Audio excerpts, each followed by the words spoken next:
అక్కడికి వచ్చిన తర్వాత ఆ వంజాన్ని పట్టుకొని చూస్తే ఇది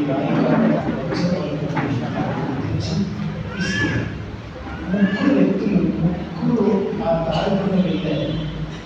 ఒక్కరు తెలిసింది ఏంటంటే బిస్కెట్ వెళ్ళి తెలిసింది.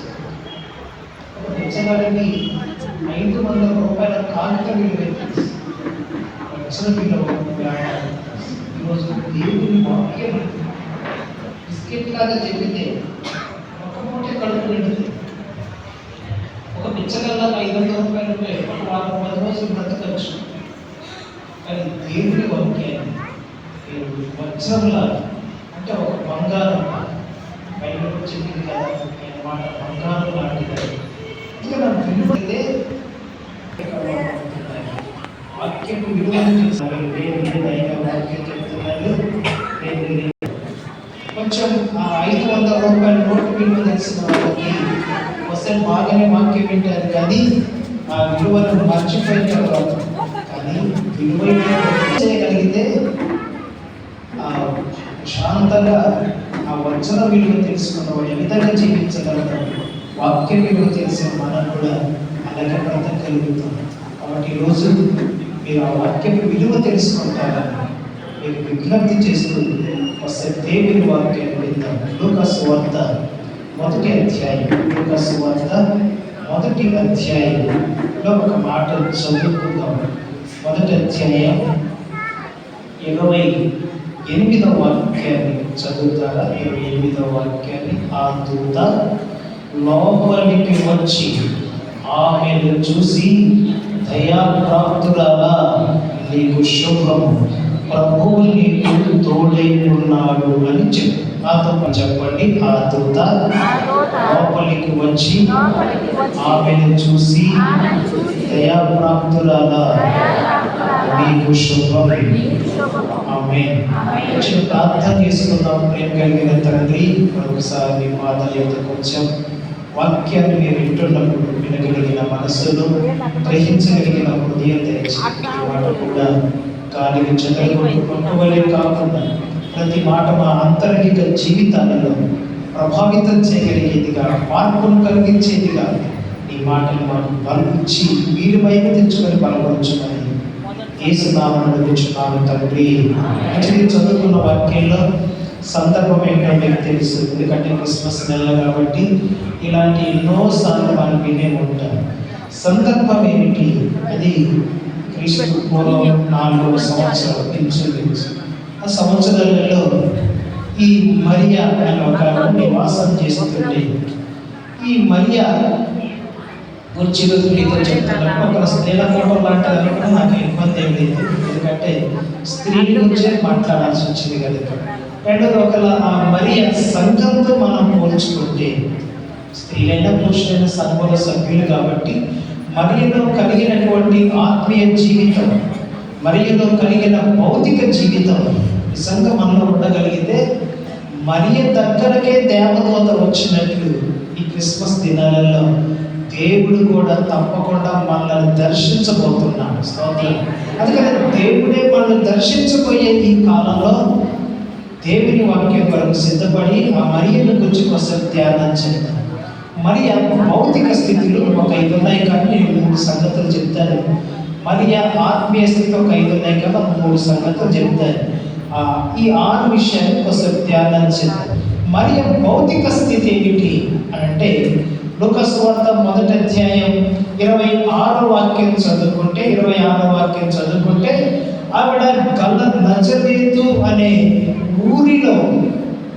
నజరేతు అనే ఊరిలో నివాసం చేస్తుంది మరియా.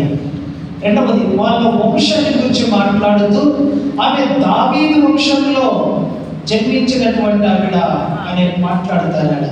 మూడవది, మరియ స్థితి ఏమిటంటే, మీకు తెలుసు ఆవిడ నీతిమంతులైనటువంటి యేసేపునకు ఇచ్చారు అని.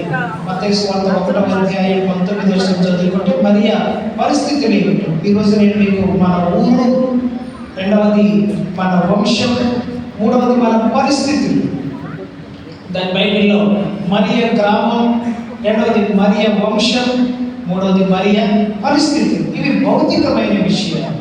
అందుకనే మరియ ఏ ఊళ్ళో జన్మించింది అని అంటే నజరేతు అనే ఊర్లో జన్మించింది. ఏ ఊర్లో? నజరేతు అని. నజరేతు ఊరు ఎలాంటిది? ఇది కొండ ప్రాంతానికి కొంచెం దిగువన ఉన్నటువంటి ప్రాంతం. నజరేతు గురించి ఎవరైనా చెప్పుకోవాల్సి వచ్చిందంటే అంత గొప్పగా ఎవరైనా చెప్పుకునే వాళ్ళు కాదు నజరేతు గురించి చెప్పుకునేవాళ్ళు. ఎందుకంటే యోహాను సువార్త 1వ అధ్యాయం 46వ వాక్యం చదువుకుంటే ఒకరోజు ఫిలిప్పు అలాగే నతానియేలు ఇద్దరు మాట్లాడుతున్నారు. ఫిలిప్పు ప్రభువుని తెలుసుకున్న తర్వాత దారిలో వెళ్తున్న నతానియేలుతో అంజూరపు చెట్టు కింద మాట్లాడుతూ ఏమంటాడంటే, నతానియేలుతో అంటాడు నతానియేలు, మేము నజరేతులో నుండి ఒక అతను వచ్చిన వ్యక్తిని మేము చూసాము, ఆయన మెస్సియాని కనుగొన్నామంటాడు. నతానియేలు ఏమన్నాడు తెలుసా? మంచిది ఏదైనా రాగలదా అని మాట్లాడంటే, నజరేతు మంచి గ్రామము కాదు, నజరేతులో ఉన్న వాళ్ళు మంచి వ్యక్తులు కాదు, నజరేతులో నుండి వచ్చేటువంటి వ్యక్తుల యొక్క స్వభావాలు అవి మంచి స్వభావాలు కాదు. అందుకని ఈరోజు మనం నివసించేటువంటి మన గ్రామం, నివసించేటువంటి మన ప్రాంతం సరైన సాక్ష్యం కలిగినటువంటి ప్రాంతం కాకపోయినా, మనం నివసించేటువంటి మన గ్రామం సరైనటువంటి మంచి పేరు లేని గ్రామములైనా, మరియా అలాంటి గ్రామంలో నివాసం చేసింది. ఈ మధ్యకాలంలో ఒక ప్రాంతానికి వెళ్ళాను, సూర్యాపేటకి దగ్గర ప్రాంతంలో వెళ్తే ఆ ఊర్లో మాస్టర్ అడ్రస్ కనుక్కోవాలి కనుక సెంటర్లో ఒకరితో మాట్లాడి మేము ఎటు వెళ్ళాలని అడుగుతున్నాం ఆయన అడ్రస్ కోసం. ఆ సెంటర్లో దగ్గర కొన్ని స్తూపాలు ఉన్నాయి, అమరవీరుల స్తూపాలు ఉన్నాయి. సరే చూస్తే నాకు చాలా, ఎందుకంటే ఒకటి రెండంటే పెద్దగా పట్టించుకునే వాళ్ళం కాదు, చాలా కనబడితే సరే పాస్టర్ గారికి అడ్రస్ మొత్తం చెప్తారని మాస్టర్ గారి దగ్గర మాట్లాడుతున్నాను. మాస్టర్ గారండి, మీ ఊళ్ళో చాలా స్తూపాలు ఉన్నాయి, అమరవీరుల స్తూపాలు, ఏమైంది వాళ్ళకన్నా? ఆయన అన్నారు, మా ఊళ్ళో ఇప్పటికీ ఊర్లో 14 హత్యలు జరిగినాయి, రాజకీయ గొడవలతో ఒకరినొకరు చంపుకున్నారు. 20 ఏళ్ల క్రితం ఈ గ్రామంలో మందిరం కట్టబడింది. ఎప్పుడైతే ఈ గ్రామంలో మందిరం కట్టబడిందో ఆ గ్రామంలో హత్యలాగిపోయి చెప్పాడు. స్తోత్రం. నాకు అనిపించింది, ఆ గ్రామానికి ఎవరైనా ఒక అమ్మాయిని ఇవ్వాలన్నా, ఒక లాభాన్ని ఇంకొకరు వివాహం చేసుకోవాలన్నా మా గ్రామమా హత్యలు చేసే గ్రామం అనవచ్చు. కదే దగ్గర నాకు మరొక గ్రామం, ఎప్పటికి కొన్ని కనీసం 7-8 హత్యలు జరిగిపోతాయి కొన్ని గ్రామాలలో. అందుకని ఈరోజు మంచిదా గ్రామం అంటే మనుషులు చనిపోయే గ్రామం అంటారు. మంచిదా గ్రామం అంటే ఆ గ్రామానికి ఉన్నటువంటి పరిస్థితులను బట్టి ఆ ప్రజలు మంచివారు కాదు అని చెప్పి అంటారు. అందుకని నా జీవితంలో కూడా ఒక సంఘటన చెప్పాలి. మా గ్రామం కూడా మంచిదే కాదు.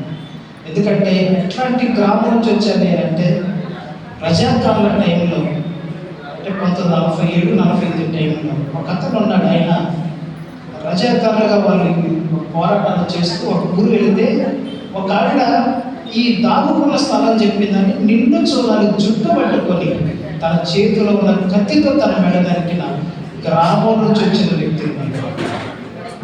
మా గ్రామంలో అసలు యోహానయ్య గారు ఆయన సువార్త చెప్పి పరిచయం చేస్తూ ఉంటే డ్రమ్ము కొట్టుకొని పాట పాడుతుంటే లేపు నిలబెట్టి గల్లా పట్టుకున్న గ్రామం మాది. ఓ పాస్టర్ గారిని ఆ సంఘస్థులు కొట్టారు. ఆ పాస్టర్ గారు ఆ దెబ్బల వల్ల కొన్ని రోజుల తర్వాత చనిపోయాడు. ఆ పాస్టర్ గారు 86వ సంవత్సరంలో 2 హత్యలు జరిగాయి. మా చిన్నతనంలో ఆ గ్రామంలో గొడవలు జరుగుతూ ఉంటే దెబ్బలు తగిలి రక్తం కారుతున్న వాళ్ళు నా కళ్ళతో చూసే రోజులు ఉన్నాయి.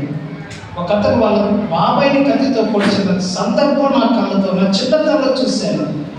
మన ప్రాంతం మీద వాళ్ళు దాడి చేస్తూ ఉంటే తలదాచుకునే పరిస్థితులు ఉన్నాయి. మా కళ్ళ ముందు మా అన్నయ్యను చంపాల్సిన పరిస్థితులు వచ్చినప్పుడు ఆయన తప్పించుకొని వచ్చే రోజు నా కళ్ళ ముందు నేను చూశాను.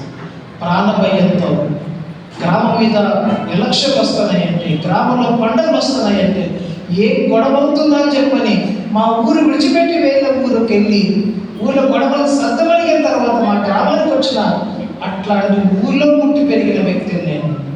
నాకు అనిపిస్తుంది, మా గ్రామానికి ఎవరైనా పిల్లనివ్వాలంటే ఆ ఊరు మంచివాళ్ళు కాదు. నేను కూసుమంచి ప్రాంతానికి పరిచయకి వెళ్ళినప్పుడు వాళ్ళు అడిగిన ఎవరు మీది పలానా గ్రామం సిరిపురం అని చెప్తే,